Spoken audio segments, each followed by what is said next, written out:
The alarm went off at 4:47 a.m. Not 4:45, not 5. Always 4:47, a habit Nathan Calloway had built around the specific number of minutes it took to make Lily's oatmeal before it turned gummy, before the day turned complicated, before the world outside their apartment started asking things of him. He wasn't sure he still had the energy to give. He lay there for 3 seconds, eyes open in the dark, listening to the buildings settle around him. They lived on the 6th floor of a modest complex on the east side of the city. The kind of building where the elevator made sounds that inspired no confidence, and the hallway carpets had been burgundy once, a long time ago, before life and foot traffic had dulled them to something closer to resignation. Nathan had chosen it precisely because the rent was low enough that he could manage on one income, and the school Lily attended was 4 blocks away. He swung his legs over the side of the bed and sat there a moment, hands on his knees. There was a framed photograph on the nightstand. Claire, 7 years ago, laughing at something off camera, her red hair catching afternoon light in the way that used to stop his breath. It still did. He looked at it for exactly the amount of time he allowed himself, then stood. The kitchen was small. Everything about their life was small in square footage. But Nathan had made a discipline of making it feel intentional. The counters were clean. Lily's artwork, horses, mostly, and occasionally what appeared to be dragons with horse bodies, covered the refrigerator in a dense, cheerful mosaic. He ran water into the kettle, measured the oats, and sliced half a banana the way she liked it, in coins, not chunks. By the time the light under her bedroom door flickered on, her breakfast was waiting. Lily was 9 years old. She had her mother's red hair and her father's habit of speaking only when she had something worth saying. She came into the kitchen in her socks, sliding the last 3 feet across the linoleum in the way she'd done every morning since she learned she could, and climbed onto her stool with the practiced ease of someone who has performed the same ritual thousands of times. "Cold today?" she asked. "Probably." He set the oatmeal in front of her. "Your coat's by the door." She ate without looking up from the small library book she'd propped against the fruit bowl. Currently, she was working through a collection of folktales from around the world, the same library, Nathan had noticed, that had also given her a book of Japanese mythology, a slim volume of West African proverbs, and an illustrated guide to ancient Egyptian daily life. She consumed them with the same appetite she brought to breakfast and to everything else, steadily, without fuss, thoroughly. He dressed in the bathroom, pulling on the dark gray uniform with the small embroidered logo on the breast pocket. Calloway Building Services, it read. Though the building services in question were contracted by Hargrove Capital Group, one of the city's mid-tier private equity firms currently occupying floors 14 through 22 of a glass tower downtown, Nathan was part of the facilities crew. He cleaned offices, restrooms, conference rooms, and corridors. He ran a floor buffer on alternate Tuesdays. He changed light bulbs on a schedule and replaced soap dispensers before they ran empty, and ensured that the Hargrove Capital Group tower smelled like industrial lavender and nothing else. He had been doing this for 3 years. On the walk to Lily's school, she held his hand and told him about the folktale she was reading, a Slavic story, about a man who was given 3 gifts and used only the third one wisely. Nathan listened carefully, as he always did, because Lily's observations had a way of landing somewhere precise and unexpected. "The first 2 gifts were faster," she said. "But the third one was quieter. And that's why he used it better?" She considered this. "I think so." The loud things made him impatient. He dropped her at the school gate, watched her disappear into the stream of backpacks and noise, then turned and walked to the subway. On the train, he stood near the doors with his bag and looked at nothing in particular. Around him, people in office clothes scrolled or stared or listened to things through earbuds. Nobody looked at him. This was not a new observation. In the uniform, he occupied a particular category of invisible necessary, in the way that clean floors are necessary, acknowledged only in their absence. He had made his peace with this years ago. Or something close to peace. At the tower, he badged in at the service entrance on the ground floor, collected his cart, and took the freight elevator to the 14th floor to begin. The day had a rhythm he knew without thinking. Empty the trash bins, wipe down surfaces, vacuum the common areas, mop the kitchen, restock. He worked from north to south on each floor, methodical, efficient. He had learned early that efficiency was a form of invisibility. The faster and cleaner you worked, the less anyone had reason to look at you. But he watched. He had always watched. He noticed things. The associate on 17 who kept a half-empty bottle of antacids in his desk drawer and ate lunch at his keyboard. The paralegal on 15 who had been crying in the bathroom on the third Tuesday of every month for at least 2 years. He never mentioned this to anyone, but he always made sure there were extra tissues in the dispenser on the days before. The patterns of conversation in conference rooms, who deferred, who interrupted, who said nothing but shifted the whole room when they finally spoke. Today, as he moved his cart past the glass-walled conference room on the 18th floor, the one they called the Meridian Suite, reserved for high-level client meetings, he noticed the unusual activity. There were floral arrangements on the table, the good water glasses, and a catering setup along the credenza. 3 men in dark suits stood near the windows, conversing quietly in a language that most people in the building would not have recognized on first hearing, but which Nathan recognized immediately: German. Specifically, the precise, slightly clipped register of northern Germany, Hanover region, the dialect considered closest to standard High German, the one taught in business schools and used in formal contracts. The men were discussing something about terms and schedules. The taller one, who wore glasses with thin silver frames, said something about the final clause being a concern. The shorter one laughed softly and said they would see how flexible their hosts were feeling. Nathan continued past the conference room at his usual pace, cartwheels squeaking gently on the tile, and said nothing. He moved on to the restrooms at the end of the corridor. He had been cleaning this building for 3 years. In that time, he had heard snatches of deals, strategies, arguments, and secrets in 4 languages. He had never mentioned any of them to anyone. He pushed his cart into the men's room and began. Margaret Donovan did not think of herself as someone under pressure, primarily because she had spent 15 years training herself to perform competence so completely that pressure had nowhere to grip. She was 44, the youngest CEO in Hargrove Capital Group's 30-year history, and she had taken the chair at the worst possible moment, 18 months into a liquidity problem that the board had described, at various points, as a temporary correction, a manageable rebalancing, and, most recently, in a memo that Margaret was reasonably certain was meant to unsettle her, a situation requiring decisive leadership. The board had a talent for making statements that sounded like reassurances and functioned as warnings. The Kessler-Brandt partnership was the answer to all of it. Kessler-Brandt AG was a German private equity firm with significant infrastructure holdings and a consistent record of identifying undervalued American assets at exactly the right moment. They had been in preliminary conversations with Hargrove for 7 months.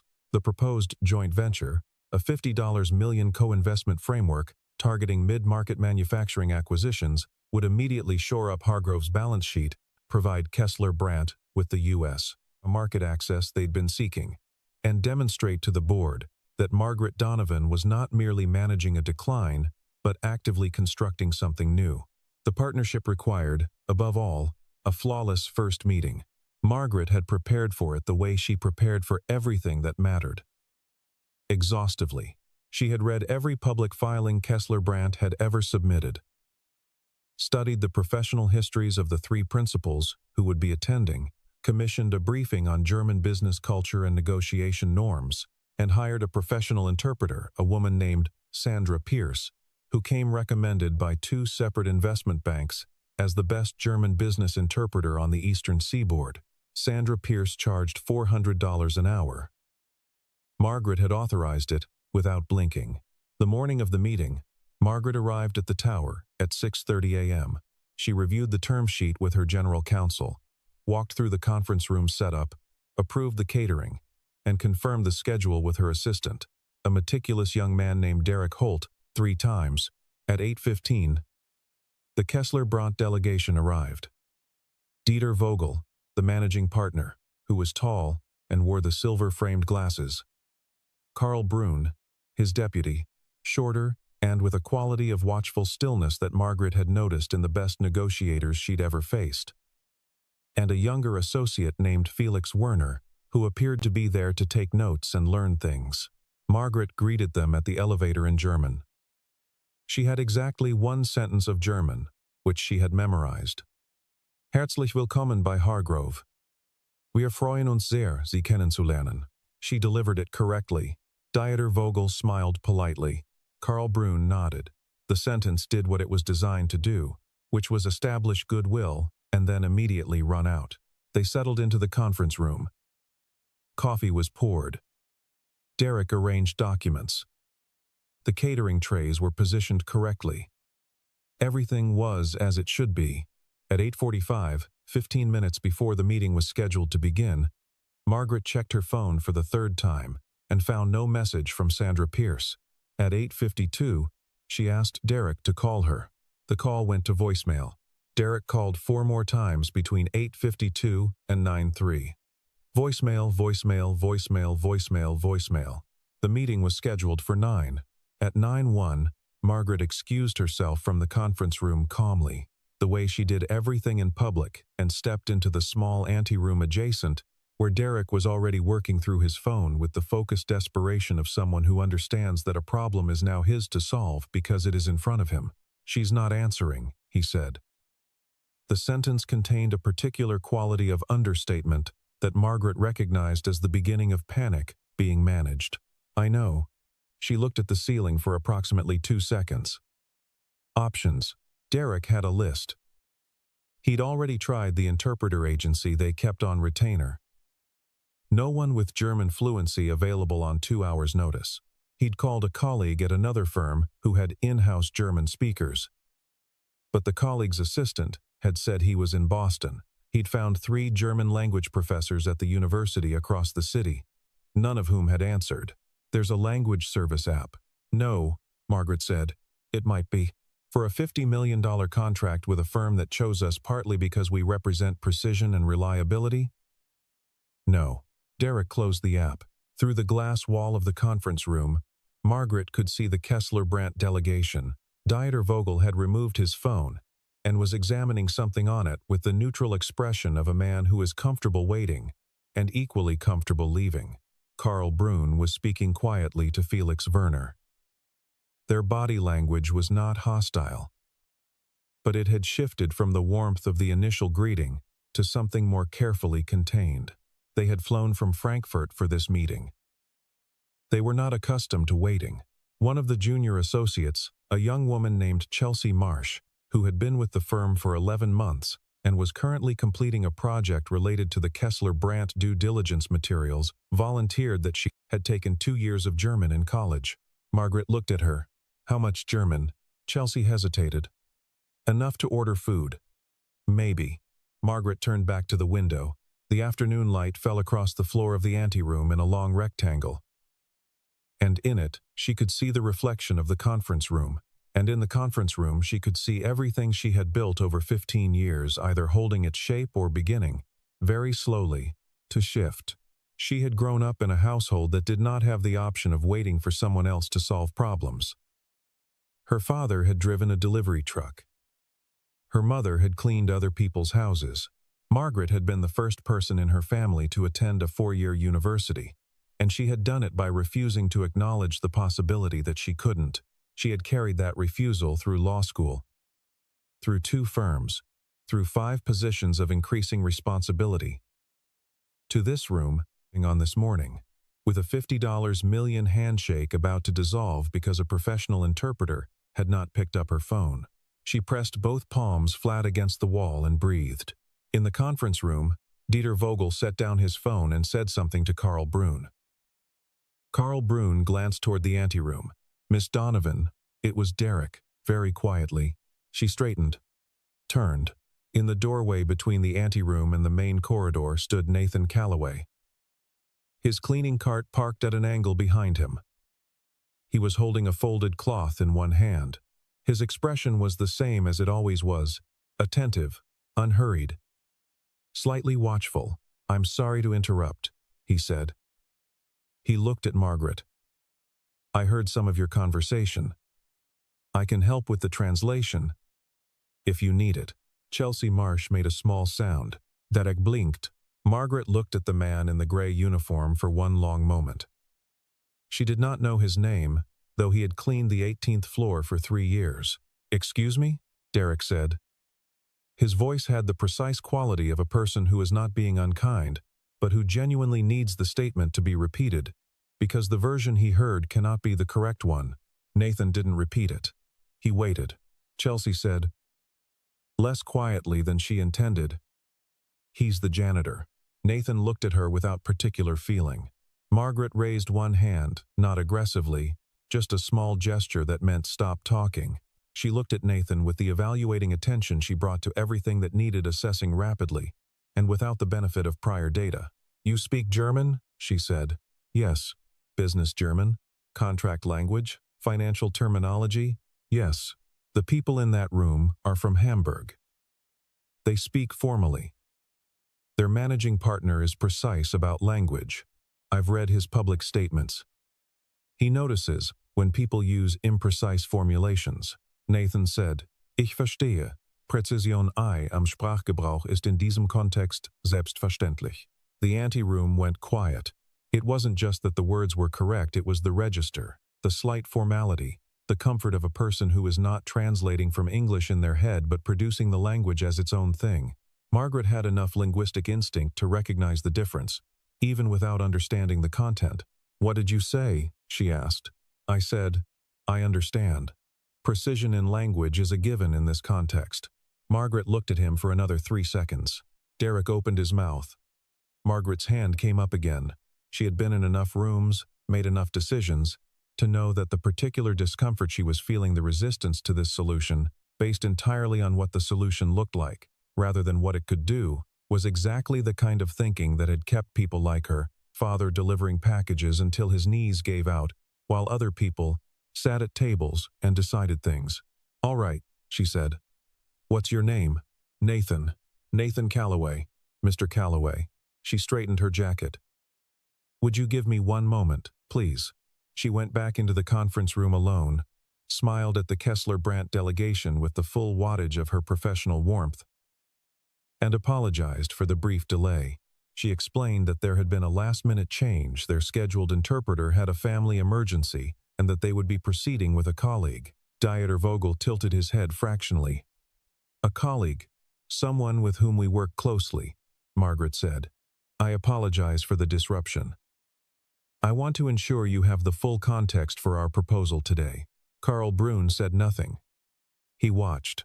When Nathan walked into the conference room 90 seconds later, still in his uniform, because there was no time for anything else, the silence that fell was of the particular quality that fills a room when something has violated an expectation so completely that the mind requires a moment to recalibrate. Chelsea Marsh, who had followed at a distance and now stood near the doorway, watched Dieter Vogel's eyes move from Nathan's face to the embroidered logo on his breast pocket and back again. Nathan took the empty chair to Margaret's left, set his hands flat on the table, and looked at Dieter Vogel. In German, he said, "Good morning. I understand you've come a long way for this meeting, and I want to make sure that nothing important is lost between us today. Shall we begin?" The silence held for one more beat. Dieter Vogel looked at Karl Brun. Something passed between them, a flicker of reassessment, private and quick. "Yes," Dieter Vogel said. "Let's begin." It started with the term sheet. Margaret walked the delegation through Hargrove's proposed co-investment structure, the capital allocation model, the acquisition criteria, the governance framework, the timeline for the first deployment. She spoke clearly and with the practiced authority of someone who had spent weeks with this material. Nathan translated in real time, without gaps, without the furrowed concentration of someone working hard to keep up. He wasn't keeping up. He was simply present in both languages simultaneously, the way a pianist is present in both hands, at once, not switching back and forth but occupying the whole instrument.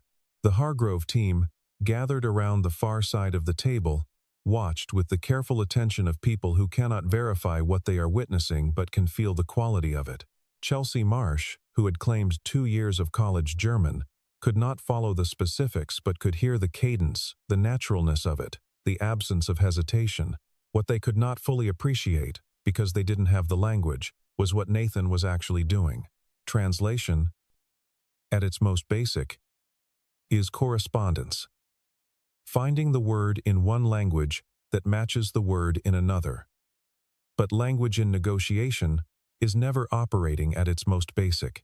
Every sentence in a high-stakes business meeting carries weight that the words alone do not contain the weight of relationship, of face, of unspoken assumptions about what the other party values and fears. A translator who only translates words is moving furniture. Nathan was moving the room.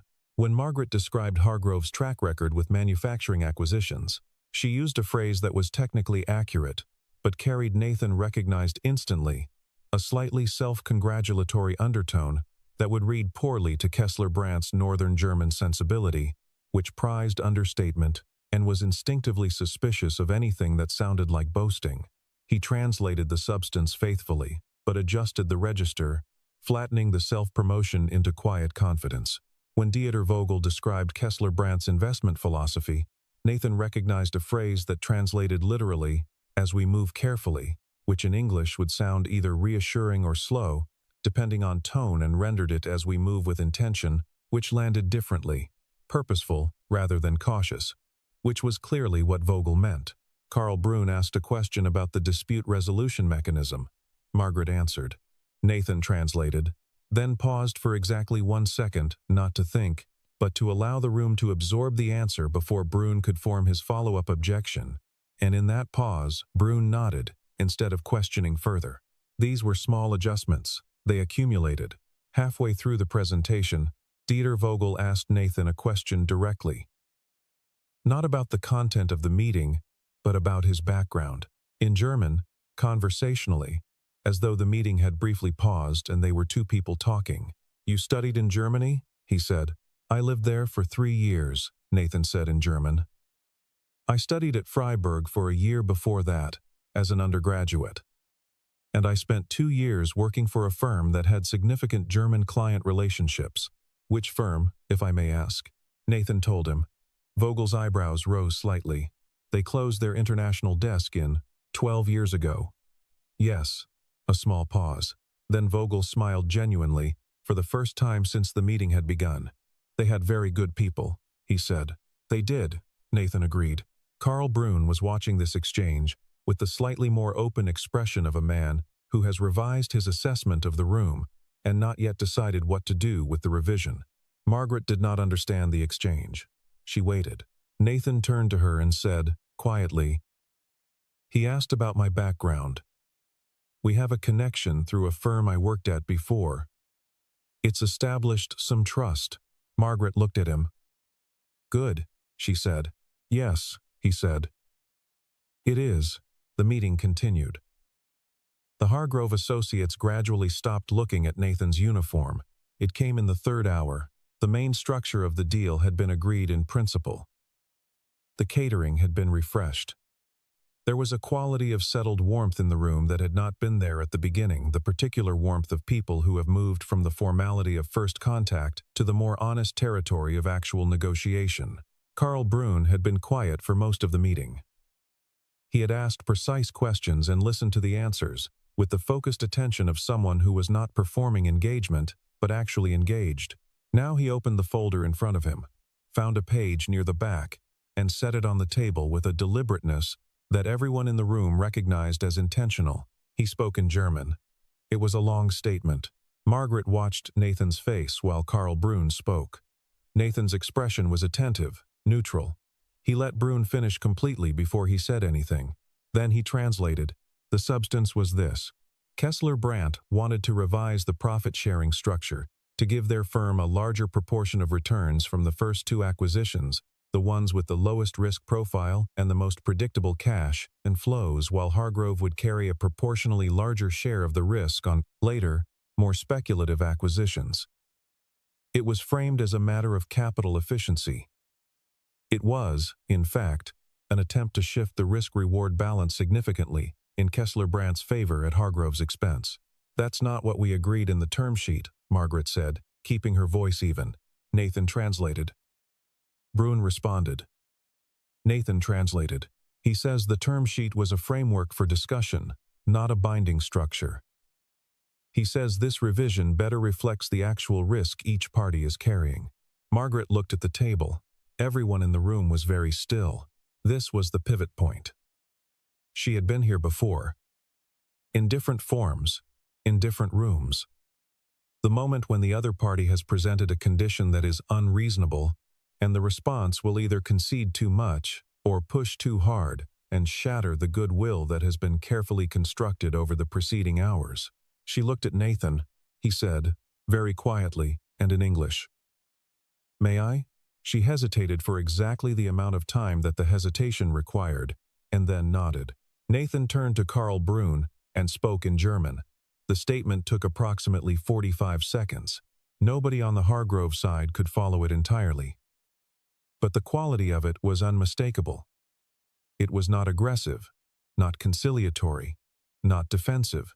It was precise and grounded, and, above all, calm. Later, much later, Margaret would ask Nathan to tell her exactly what he had said.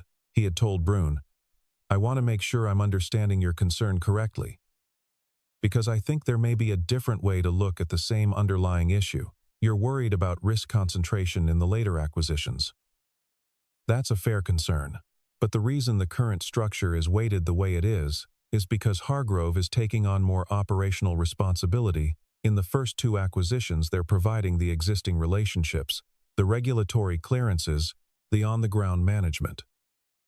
The return allocation reflects that contribution, not just the risk profile. If you want to revisit the allocation on the later acquisitions, that's a conversation worth having. But revising the first two would need to account for that contribution. And I think when you look at it that way, you'll find the current structure is actually protecting Kessler Brandt's interests as much as Hargrove's, because it means Hargrove has a direct incentive to make those first acquisitions succeed. That alignment is valuable to everyone at this table. Brunn listened to this without expression. Then he looked at Dieter Vogel. Vogel looked at the term sheet. A long pause. He turned one page, turned another. He said something brief in German. Nathan translated. He says, "Let's look at the operational contribution clause." Margaret exhaled quietly, not visibly. "Page 12, she said. They went to page 12. 1 hour later, the document looked almost exactly as it had before Karl Brunn had placed his folder on the table. One clause had been added, a performance review mechanism at the 18-month mark that gave Kessler Brandt the ability to request a structure review if Hargrove's operational contribution fell below a defined threshold. It was a reasonable safeguard that actually strengthened the framework's long-term credibility. Karl Brunn closed his folder. Dieter Vogel said, in German, that he was satisfied. Nathan said, in English, "He's satisfied." The room breathed. The contracts were brought in at 2:17 p.m. by Derek Holt, who carried them with the solemn attention of someone who understands that the papers he is holding represent 3 years of someone else's work and the next chapter of an institution and, though he would not phrase it this way, a kind of vindication. The table had been cleared. The water glasses were freshened. Someone had thought to bring fresh coffee. Dieter Vogel reviewed the final document with the careful, unhurried attention of a man who has signed many contracts and knows that the moment before signing is the last moment that belongs entirely to you, after which the document has a life of its own. He turned each page. He paused twice to ask Nathan a question in German, both times about punctuation-level details in the language of specific clauses. Nathan answered precisely. Vogel nodded and turned the page. Karl Brunn signed first, as the deputy authorizing the technical terms. Then Dieter Vogel. He used a pen he produced from his inside jacket pocket, the kind of pen that has been carried for a long time and chosen for permanence. Margaret signed for Hargrove. Her signature was deliberate, legible, the signature of someone who has been told, since early in her career, to make it look like a CEO's signature, and who has quietly made peace with what that means. Derek collected the documents. He distributed the bound copies. He left the room. And then, for a moment, nobody spoke. It was not an uncomfortable silence. It was the silence that follows a sustained effort, the silence that falls when the thing you have been working toward has been accomplished, and the reality of it hasn't quite caught up with the anticipation of it. Dieter Vogel's, and they shook hands with the warmth of people who have moved from strangers to something not quite colleagues but at least partners in a specific, defined enterprise. Vogel said something in German. Nathan translated, "He says he's looking forward to building something worthwhile together." Margaret said, "So are we." Then Vogel turned to Nathan and spoke to him directly, not as an interpreter but as a person. Nathan listened. His expression did not change, but something in it settled the way a surface becomes still when the wind drops. He said, in English, for the room, "He thanks me for the care I took with the language today. He says it made a difference." Margaret watched Nathan's face. The Hargrove associates, 6 of them arranged along the near wall, most of whom had spent the meeting in the peculiar suspended state of people watching something they don't quite understand, but can feel the significance of, looked at each other, and then looked away. Chelsea Marsh looked at the floor. The man whose German she had not imagined possible stood in his gray uniform with the embroidered logo on the breast pocket, and nodded once, simply, to Dieter Vogel. No triumph, no performance, just the nod of a person who has done a thing correctly and is content to leave it at that. Margaret asked him to stay, not in a performative way, not loudly, not in front of the departing delegation or the lingering associates. When the room had cleared and only Derek remained to collect the last of the catering materials, she set her hand flat on the table and said, "Calloway, a moment, if you have one." Derek looked at Nathan, then at Margaret, then found a reason to be elsewhere. They sat across from each other at the long table, in the afternoon light that came through the floor-to-ceiling windows, and lay in warm rectangles across the carpet and the backs of chairs. The city was below them, arranged in its particular grammar of glass and steel and motion. "The firm Vogel mentioned," she said. "You worked in international transactions." "I did." "For how long?" "About 6 years. I started as an analyst. By the time I left, I was leading the European desk acquisitions, mostly some advisory work." Margaret was quiet for a moment.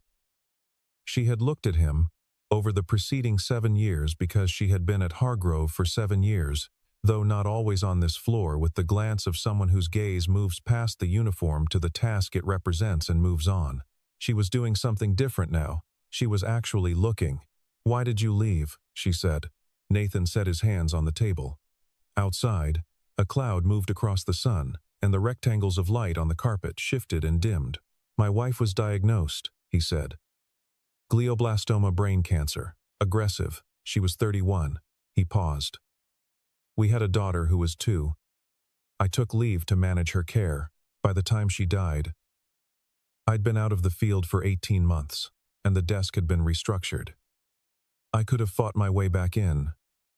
But Lily was 3 years old, and I was the only person she had left." Margaret said nothing. There are moments when the right response is not a response, but a stillness that makes space for what has been said to exist without being managed. "I could have found something equivalent," Nathan continued. "A position that used more of what I know, but the hours would have taken me away from her in ways I wasn't willing to accept. She had already lost one parent. I decided that being present mattered more than being impressive." He looked at the table, "So I found work with hours I could control. I could start at 6 and finish by 2:30. Be at the school gate by 3. I could be there for dinner. I could be there for the questions that come up at 9 o'clock when she can't sleep. I could be there." He looked up. "The work isn't complicated, but I chose it. Nobody chose it for me." Margaret had built her career on the ability to read people quickly and accurately. She had been wrong before, had misjudged character in ways that cost her real things. But she was not wrong about this. The man across from her was not performing modesty, or performing sacrifice, or performing anything. He was describing his life with the same precision he had brought to the conference room. "Not more, not less. The colleagues who disrespect you," she said. "In this building. You're aware of it." "Yes, and you've said nothing." "I've had nothing to prove," he said simply. "Until today, I didn't need anyone to know what I know." Margaret looked out the window for a moment. She had grown up with a different version of this calculus. Her parents had worked jobs that required the same invisibility, the same daily performance of not mattering, and she had fought her way out of it with everything she had. She had assumed, in some unexamined way, that the fighting was the only right response. That silence was defeat.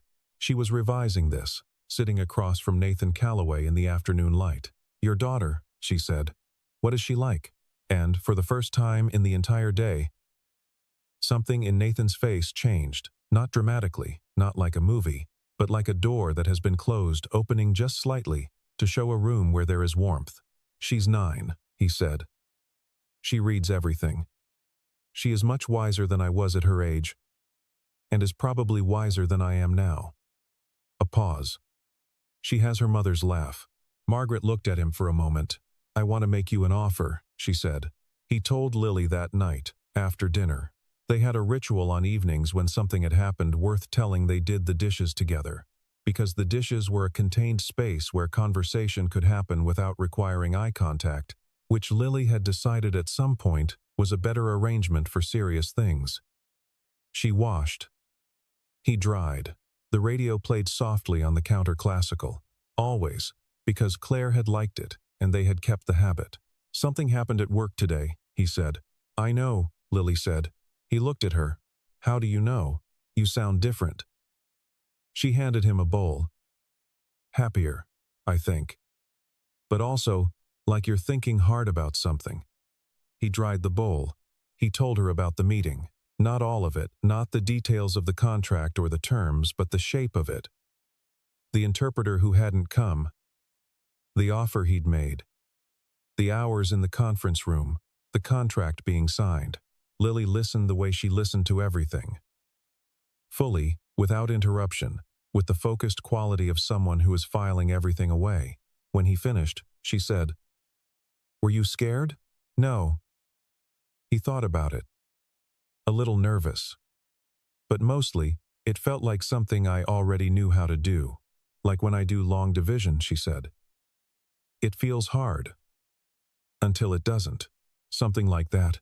She handed him another plate. Outside, the city made its usual sounds: traffic, a distant siren, the particular register of a Wednesday evening settling into Wednesday night. "The woman you work for," Lily said. "She wants to give you a new job? She wants to offer me a position. Something more like what I used to do, helping with international partnerships. Working with clients in other countries." He paused. "It would be more money, but..." He smiled at the window. She was 9. She had always known when there was a but it might mean longer hours. Different schedule, I don't know yet. Lily dried her hands on her side of the dish towel. She turned to look at him with the considered, level gaze that he suspected she had inherited from her mother but had made entirely her own. "Dad," she said, "you can do both." "Both?" "Be there for me, and also do the job you're good at." She said it with the matter-of-fact certainty of a child who has not yet learned to doubt herself completely, which is sometimes the only certainty that matters. "I'm 9. I don't need you to give up everything."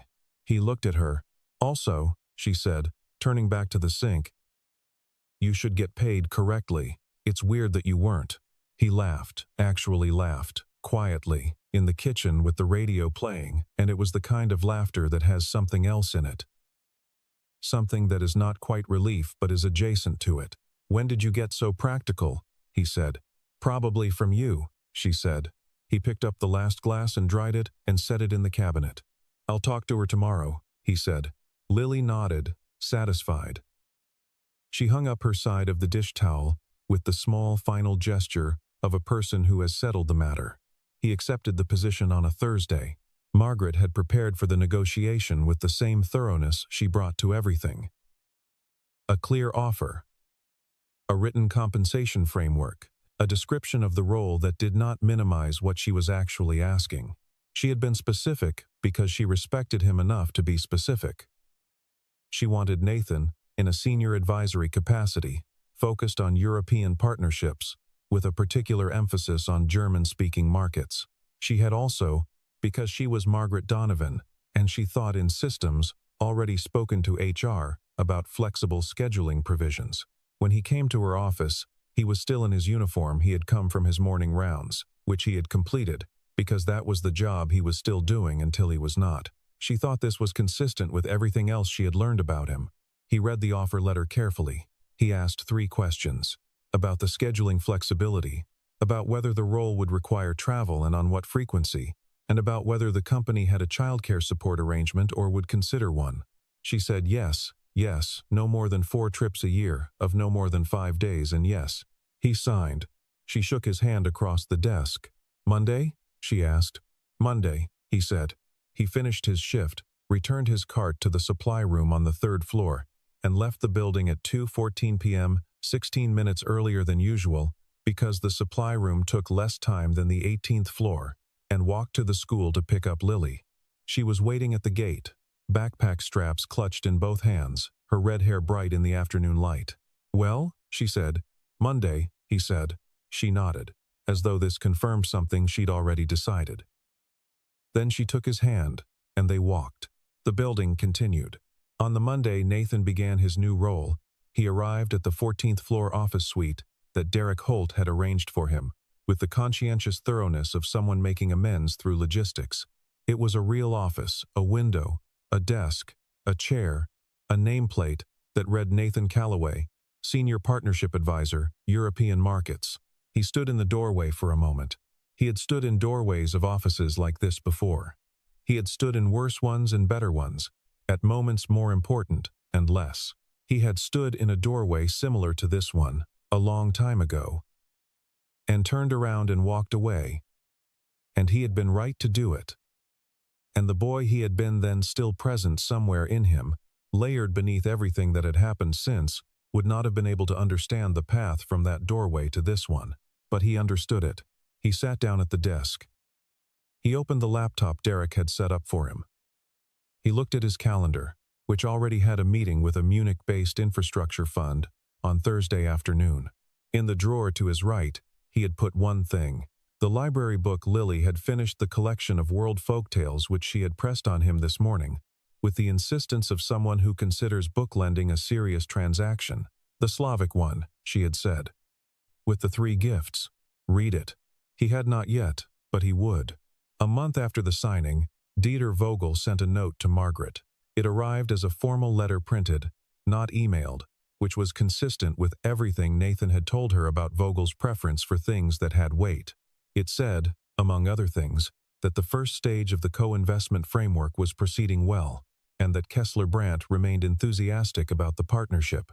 Near the end, there was a paragraph she read twice. "I would like to express, separately, my appreciation for the interpreter you provided at our initial meeting."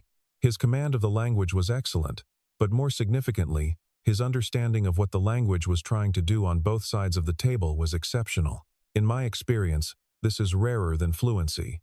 Please pass along my regards." Margaret printed the letter and placed it in the file for the Kessler Brandt partnership. Then she printed a second copy, folded it, walked down 2 floors, and slid it under Nathan Callaway's office door. 3 weeks after that, a new associate joined the European Partnerships team, a young man named Carter Webb, 26, recently graduated, enthusiastic in the way of people who have not yet had their enthusiasm tested. On his second day, he passed the supply room on the 3rd floor, where 2 members of the facilities crew were on break, and he said something not loudly, not intending to cause offense, that revealed, in the specific and ordinary way that such things are revealed, that he did not think of the people in the supply room as occupying the same category of serious person as himself. He did not finish the sentence. One of the senior associates, a woman named Rachel Voss, who had been in the conference room the day of the signing, put a hand briefly on Carter's arm and said, in a tone that was not unkind, but was absolutely clear, "You should know that the head of our European partnerships team used to work this floor. And he is better at this job than most people twice his age." Carter Webb looked at her. Then he looked at the supply room door. He thought about it for the rest of the day. On Thursday afternoon, he sat in on the Munich call. Nathan ran it efficient, warm, precisely calibrated to the particular rhythm of German business conversation, which rewards patience and is suspicious of eagerness. The deal they were discussing was smaller than the Kessler-Brandt framework, but structurally significant.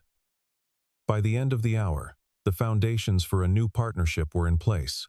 Carter Webb took notes on paper, the old-fashioned way, because he had noticed that Nathan did. After the call, as people were filing out, Carter stopped at the door. He looked at Nathan, who was reviewing something on his screen. He said, "That was excellent." Nathan looked up. "Thank you," he said, simply, and turned back to his screen. On a Friday in late autumn, Nathan Calloway left the office at 3:15 p.m. He took the elevator to the ground floor, walked through the lobby past the security desk, past the coffee cart, past the glass doors into the cool air of the street, and turned east toward the school. Lily was waiting at the gate, as she always was, backpack straps in both hands. Her red hair was loose today. She'd lost the band somewhere during the school day, which happened with some regularity, and was never particularly troubling to either of them. "How was Munich?" she said. "Good," he said. "We made some progress. On the infrastructure thing?" "Yes." She had taken to asking about his work with the same matter-of-fact interest she brought to her folktales, not performing curiosity. Just actually curious. They walked. The afternoon light was low and amber. The particular light of a city in late autumn that turns ordinary things. Brick walls, parked cars, dry leaves on the pavement, briefly golden before the dark comes. "Dad," she said. "Yeah? Do you think the man in the story was right? The one with the 3 gifts? He gave up the first 2. He thought about this. He used the third one to do what the first 2 couldn't, the quieter one. But he still had to give the others away." "Yeah." She considered this. "I think that's okay," she said finally. "Giving things up. If you're giving them up for the right thing." He looked at her. She was walking slightly ahead of him, as she sometimes did, her feet finding their path with the easy certainty of someone who trusts the ground. "I think you're right," he said. She glanced back at him, smiled quick, private, the smile that was her mother's and hers. "I know," she said, and they walked on, through the amber light, through the sound of the city settling into evening, through the particular ordinary miracle of a father and a daughter at the end of a day that had been, in its quiet and unremarkable way, enough.